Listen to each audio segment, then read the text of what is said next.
after football, then what? Yeah. Football is not going to last forever. Right. Then you got to have something else behind your name or something in your head to go out and try to get you a job to live, to make a living. So that taught me that I have to, soon you get into sports, you better start preparing yourself when the day you get out. Right.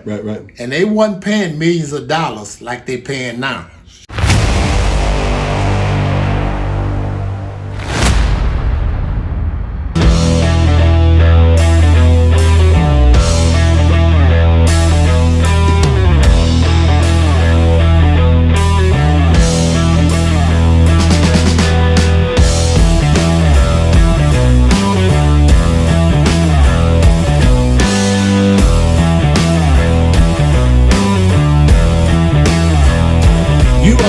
To Not On The Payroll right here at notonthepayroll.com. You can check us out at Facebook. You can check us out at YouTube, and you can check us out at Rumble. Also on Twitter.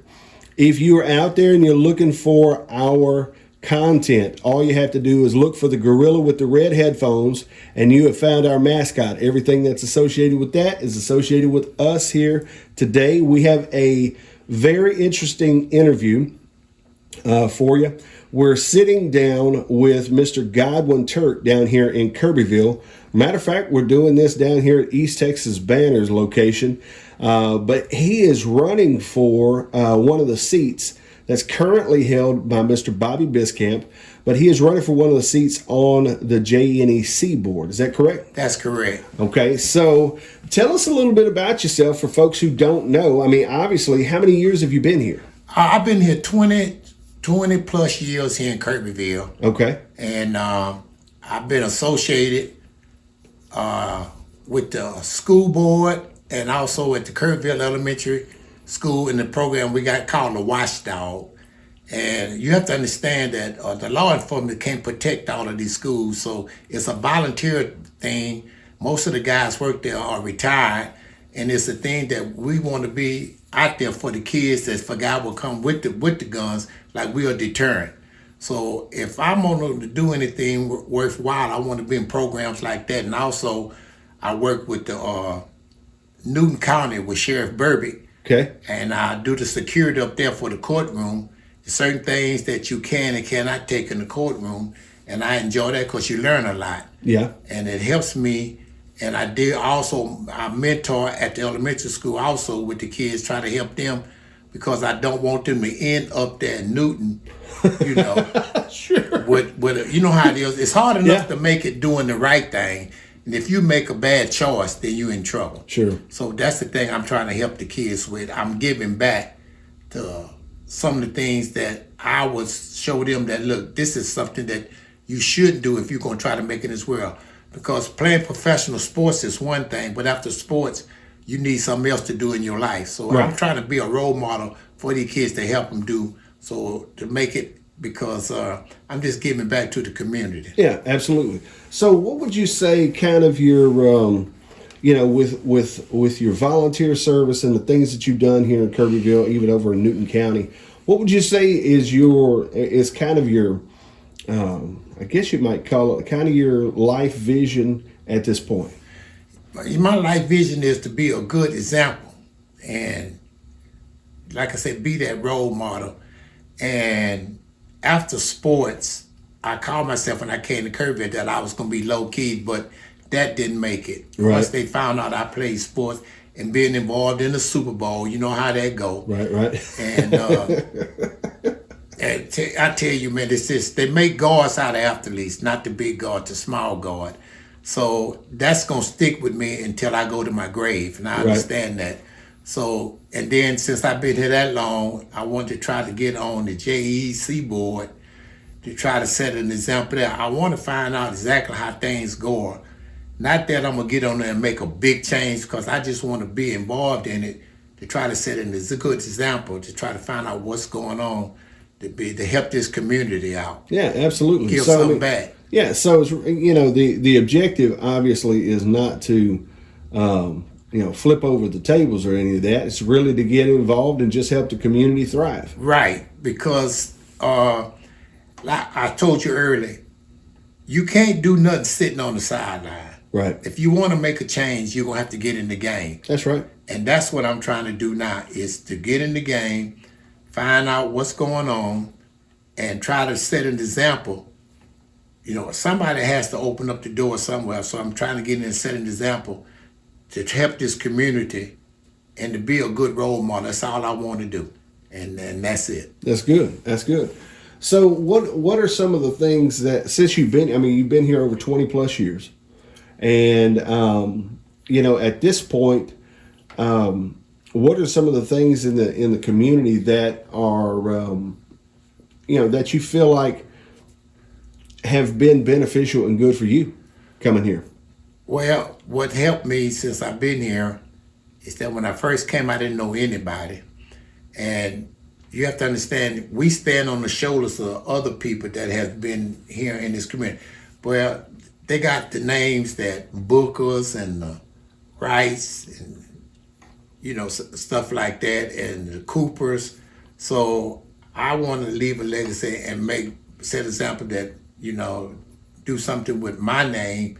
So when I leave here, I left a good example. That's right. So it's just that just being a good person is one thing, but I want to leave a legacy that when I leave here, I left a good example for someone to follow. So community involvement's a big thing for you. That's what I've been doing, community involvement. I mean, I have that little ranch out there where I see about the cows and stuff like that, but I also speak at different churches and things like that, and go to the school, be involved in programs up there. We just had to go take the kids on a field trip.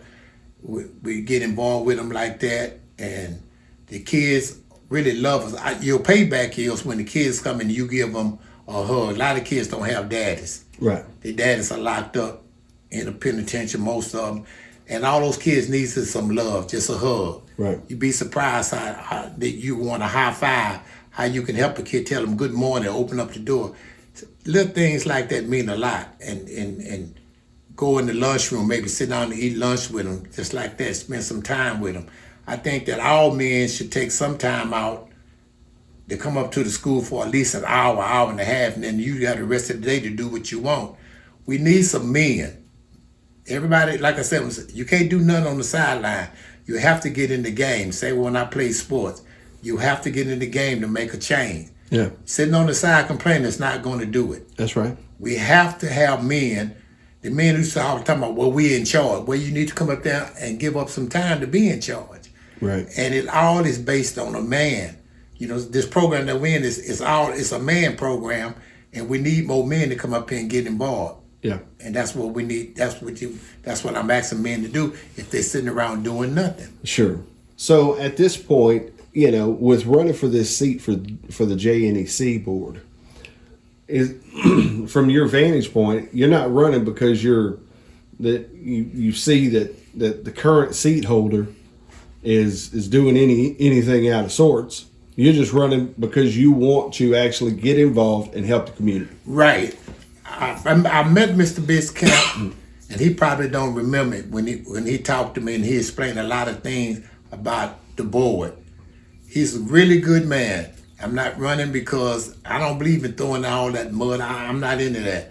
I just want to get an opportunity to see what I can do. Sure. That's it. Nothing that he's done is wrong. Right. I mean, he can hold his head up high because he's been on that board 27 years. I've always asked people when I was trying to, get a job, give me an opportunity. Right. That's all I ask. Right. Like we said earlier, I stand on my own 2 feet. Right. And that's it. I have a clean slate. I haven't been involved in nothing negative. I just want to get an opportunity to see what I can do to try to make it better. Gotcha. That's simple enough. Easy enough. That's it. I've always had, and if I can't not do the job, I'll come right back and get back to you until you find you somebody else. Because if the job is over my head, sure, and I can't do it, then I don't want to stay on that and make myself look bad. Well, but at the same time, you also have some experience with not just with professional sports, but you also have some experience from leading very complicated logistical type processes, even around like we were talking before about the military and doing a lot of that logistic stuff. Before I came here, I was in Houston, and I was working for a company called Ryan Walsh, which is a stevedoring company. And what they do is you have to work ships. I had to use my education on, you get a ship and you have to load it. You have to know how to put cargo in the ship so the ship can sail on an even keel. If you put too much down by the head, it ain't gonna sail right. If you put too much down by the bottom, you have to sail it on an even keel. So we got the contract, the load, when we had to go fight Saddam Hussein, my company had that contract. I worked 5 months without a day off, 12 on, 12 off, loading that military equipment to go overseas to do what they had to do. And I got an award to be an outstanding superintendent to do that because I know where to put that cargo at to load it. Sure. And it's there's some skill level in that. You got to know where to put it and how to put it, how to hook it up, how to drive it on there, put it at. You got to tie it down, do the whole 9 yards, and that was, to me, you have to have enough sense to know how to do that. So I got military experience on that. You have to know how to figure, how to put cargo on the ship. It's a math thing. Sure. Working those numbers. That's right. And you have to learn that. I used to have to do timetables every night. I didn't understand it then, but I understand it when I started loading those ships, where to put so much. If there's so much tons have to go on here, you have to figure out how much can go in each compartment, right, and do it the right way. And that was I enjoyed that. I missed that. Yeah. I wish I could, but you can't do it here. But I got learned from Houston, and I had to go to Orange. And then from Orange, I ended up in KIRBYVILLE. All you know is where you've been, but you don't know where you're going. That's right. That's right. And at the same time, I mean, that kind of, in a way, your experience, I mean, because becoming a professional football player is not, I mean, it's not achievable by most, first of all. And then moving from there into some of your work history, I mean, you've got the capacity to do great things with opportunity. Football is one thing. What football taught me was discipline, because that's the whole thing about sports. Everybody has an assignment. Everybody that's at home watching football thinking that you're just trying to make a tackle. No, you're not. When that ball is snapped, everybody has to go to a certain thing, have a certain person to take, and you do that, but you teach you discipline. And you take that same discipline, football teach the same discipline you have in football, you need that same discipline in life. That's right. Being able to manage your money, right, pay your bills, and have some gravy left over. Your lifestyle is that if you only make a certain amount of money every month, then you can't go out there and exceed that and try to live this lifestyle over here. No, you have to live within your means. Right. So it taught me that. But I'm saying, math is the main thing. We live by numbers, and I learned that. And football is the same thing. You have to know your numbers and apply that to life. So after football, then what? Yeah. Football is not going to last forever. Right. Then you got to have something else behind your name or something in your head to go out and try to get you a job to live, to make a living. So that taught me that I have to, soon you get into sports, you better start preparing yourself when the day you get out. Right.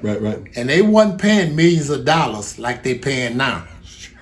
Sure. The money they paying those guys now, I have nothing against that.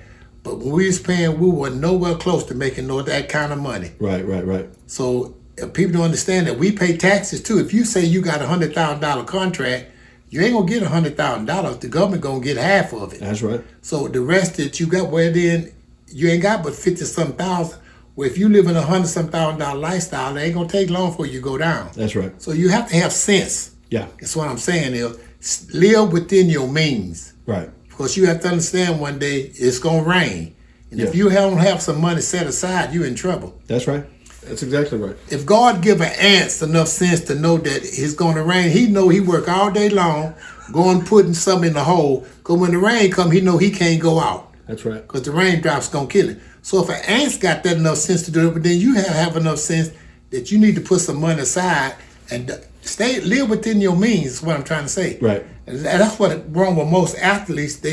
You're making this kind of money, but what you going to do after you get out? Right. Who's going to pay you this kind of money? Yeah. So if you living way above your means, your wife not working. Right, right. If you living way above your means, when you do your bills every month, you got negatives and not positive, you going down. That's right. So that's the thing that I learned a lot about that. You have to know how to manage your money. Mm-hmm. And you better be the main one signing that check. Yeah. And not somebody else signing your check. Right. Because you don't need nobody else handling your money. You need to handle your own money. But how you gonna do that if you ain't learned that in school? Yeah. Yeah. Absolutely. So if there's one thing now, in order to run for this position with JNEC, you have to be, is it a certain district or is it a certain location? They broke, the Co-Op Board is broke up into 9 districts. Okay. 1 through 9. I'm in District 3. Okay. And people can vote for me. It has to be in District 3 only. District 3 runs from the Nature's River all the way back into town, cross the track, go down 96, past 1004. On the other side of 1004 is County Road 600. And then you come back in town and go down 1013 this way, and it cuts off there, 1004 back to 96. Okay. You can only vote in your district, and it's a big district. Okay. And 1013 is a long road, and it goes into Tram Town, certain spots, and all the way down 1013, and it breaks off back where I live at. The cutoff is at the creek on 1005. It cuts off right there. Once you learn out, and they give you a handout, so it's a lot of people you got to contact, if you can contact all of them. Right. On the phone or go by and see them. I basically like to go by and see a lot of people because they know of me. Sure. Your name recognition is a lot. Sure. That's why you have to be clean. Yeah. That's what I'm saying. If you're gonna run for any political office, you have to be right. That's right. You have to know the undesirable stuff. Like if you work at the school, first thing we do is a background check. Yes. Because we don't want any child molesters up there mess with those kids. So I have a clean slate. I carry myself the right way, but it's a big district. Okay. Okay. So really all you're asking is that the people of your district give you a chance. That's it. I've always been that way my whole life. Give me an opportunity. There you go. I've been that way ever since I started.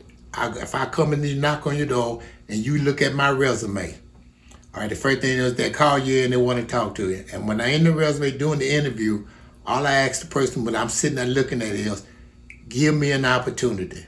Yeah. Like everybody else, just give me a chance. Sure. That's it. That's all you're asking. Give me a chance. If I can't do it, I'll come right back and tell you this is not for me. Right. Right. Find you somebody else. Okay. I go do something else because I'm not going to stay here and sit on nobody's job and make myself look bad. I got too much pride to stay on the job to make myself look bad. Right. And everywhere I went and got an opportunity, I took advantage of it. There you go. When I got the opportunity on the waterfront, I worked from the bottom of the ship to the top of the ship to make myself a superintendent. Wow. And them people say, hey, who's that guy down there? They can see you working. They say, hey, come up here. They say, I like the way you work. They can see. Yeah. Give me an opportunity. That's it. Yeah. That's all I ask. It's just a chance.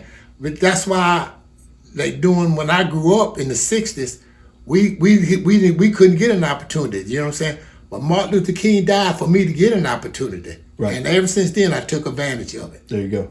See what I'm saying? That man gave his life for me to get a chance. And I was not going to let that guy die in vain. I'm going to take advantage of that. Open up the door and give me an opportunity. That's all I ask for. Right. You know what I'm saying? And I learned how to compete in sports. And I can compete the same way out in the world. That same thing I do. Give me a chance. Let me show you what I can do. That's right. I ain't going to talk it. Just give me a chance. Yeah. Your work, what you do, that's your signature. Yeah. So give me a chance. I volunteer up there with Sheriff Burby. he gave me a chance. Actually, a Burby how I handle my business up there. Right, right. I take care of it. He don't have to worry about it. He know that he tell me something, put me on that job, I take care of it. There you go. He has no trouble. That's it, call Turk. And them people up there at the courthouse knew, they said, where's Turk? Where's Turk? Give me a chance. I bet you I can make a name for my, they made it already in Kirbyville. Now I'm just asking JEC, but the people have to vote. Right. In order for me to get in to show them that I can do this job, all I'm asking for is an opportunity. Ladies and gentlemen, I think you heard it right there, and I think that's about as clear as it can be. Man, I am I'm happy to meet you for the first time. Actually, the second time we met up there. Right. I saw your face. I seen his face before. Yeah, that's right. That's right. You know? Ladies and gentlemen, we appreciate you guys for listening. If you like this type of content, like, share, and subscribe. You can check us out at notonthepayroll.com. Check us out on Facebook, YouTube, Rumble, and also on Twitter. Follow this man's example. Men, if you're out there and you got time on your hands and you just sitting there on your rear, go out there and take, especially if you're in the Kirbyville area, get up with Watchdog, see how you can help out, see how you can help with the kids, and be a better influence in the community. That's what this whole thing is about. How can we as people make our communities better? Mr. Turk, I appreciate you for your time. Thank you. Thank you, sir.